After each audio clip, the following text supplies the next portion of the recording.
అందరికీ నమస్కారం. Welcome to prime night desk analysis. నేను రాజు. సాధారణంగా పొలిటికల్ పార్టీలు ప్రత్యర్థి పార్టీల మీద రాజకీయం చేస్తూ ఉంటాయి. కానీ ఆంధ్రప్రదేశ్లో మాత్రం విచిత్రంగా వైఎస్ఆర్ కాంగ్రెస్ పార్టీ పవన్ కళ్యాణ్ సినిమాల మీద రాజకీయం చేస్తుంది.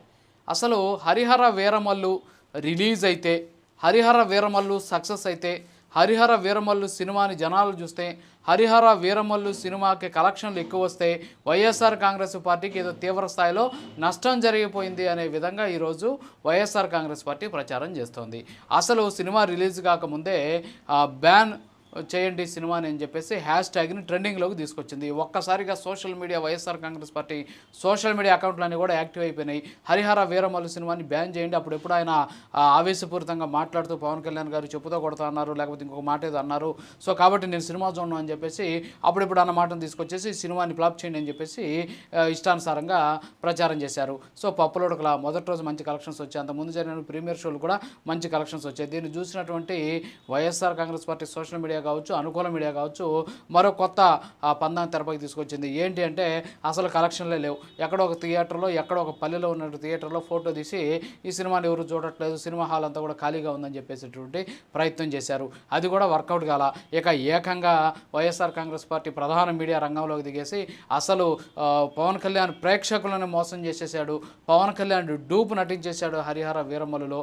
అంతేకాకుండా మొత్తం కూడా విఎఫ్ఎక్స్ ఉంది, అంతేకాకుండా గ్రాఫిక్స్తో సినిమా తీసేశారు. అంటే ఇష్టానుసారం ఇంకా పవన్ కళ్యాణ్ గారి సినిమా తప్ప ఇంకొక టాపిక్ వైఎస్ఆర్ కాంగ్రెస్ పార్టీలో లేకుండా పోయినటువంటి పరిస్థితి.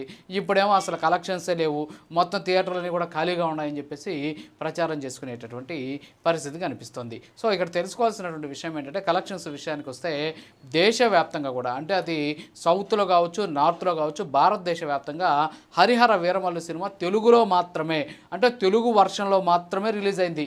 హిందీ వర్షన్లో నార్త్ ఇండియాలో ఆగస్టు 1వ తేదీన రిలీజ్ అవుతుందన్నమాట. సో అవి కూడా ఇక్కడ కలెక్షన్స్ కలుపుకోవాలి. అది ఆగస్టు 1వ తేదీ తర్వాత తెలుసుకుంటే, సో ముందు సినిమాకి సంబంధించి ఏంటి అనేది తెలుసుకోకుండా ఇష్టానుసారంగా ఏదో సినిమా ఫ్లాప్ అయిపోయింది అనేసి జనాల్ని మభ్యపెట్టేటటువంటి ప్రయత్నం చేయడం, ఇవన్నీ కూడా పక్కన పెట్టేస్తే పాలన పక్కన పెట్టేసి ఆయన సినిమాకి లేట.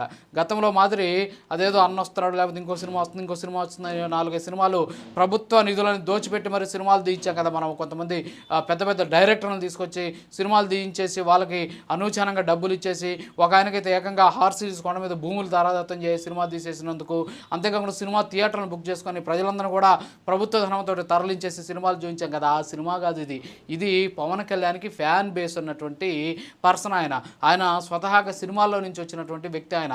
అంతేకాకుండా రాజకీయంగా ఆయన కొంతమంది విభేదించవచ్చు, కానీ సినిమాల్లో ఆయన్ని అభిమానించే వాళ్ళు చాలామంది ఉన్నారు. అది మీ పార్టీలో కూడా చాలామంది ఉన్నారు. సో ఈ విషయాన్ని దయచేసి మర్చిపోవద్దు. సో తెలియకుండా ఏదేదో చేసేయాలి, మీరు రాజకీయాలు చేయాలి. అంతేకాదు సినిమా మీద రాజకీయం చేయడం ఏంటో ఎవరికి కూడా అర్థం కానటువంటి పరిస్థితి. అంటే వైఎస్ఆర్ కాంగ్రెస్ పార్టీకి ఈరోజు రాష్ట్రంలో సమస్యలు ఏమీ లేక హరిహర వీరమల్లు మీద పడిందేమో అనేటటువంటి అనుమానాలు వ్యక్తమవుతుంది. నేను కూడా పక్కన పెడితే ఇందాక తిరుపతిలో ఆయన ఎవరు కిరణ్ రాయలో ఒక ఆయన పోలీసులకి సమాచారం ఇచ్చాడు, కంప్లైంట్ ఇచ్చాడు.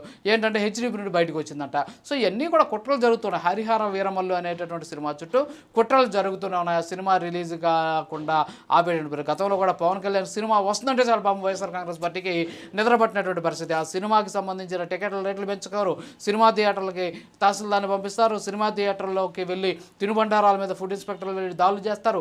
ఎన్ని రకరకాలైనటువంటి సిచ్యువేషన్స్ క్రియేట్ చేస్తారు. ఆయన ఇప్పుడు రాజకీయ నాయకుడు. మరి ఆయన రాజకీయ నాయకుడిగా చూసుకుని ఆయన సినిమాకి భయపడితే ఎలాగా? సో సినిమాలు చూసి భయపడాల్సినటువంటి అవసరం లేదు. ఎందుకంటే సినిమాకి ప్రేక్షకుడు నచ్చితే వెళ్తాడు, నచ్చకపోతే వెళ్ళడు. అదే అభిమానం వేరు, రాజకీయంగా ఉండేటటువంటి పిచ్చి వేరు. సో కాబట్టి ఆ రెండింటిని కూడా ఇక్కడ బేరీజు వేసుకొని ఏమి రాజకీయం చేస్తున్నాం, అసలు ఎందుకు ఇలాంటి రాజకీయాలు చేస్తున్నాం అనేటువంటి విషయాన్ని కూడా గుర్తించకుండా సినిమాల మీద రాజకీయం చేయడం అనేది నిజంగా దౌర్భాగ్యకరమైనటువంటి విషయం తెలియజేసుకుంటూ ఇది వాటి డెస్క్ అనాలిసిస్. మరో అనాలిసిస్లో మళ్ళీ కలుద్దాం.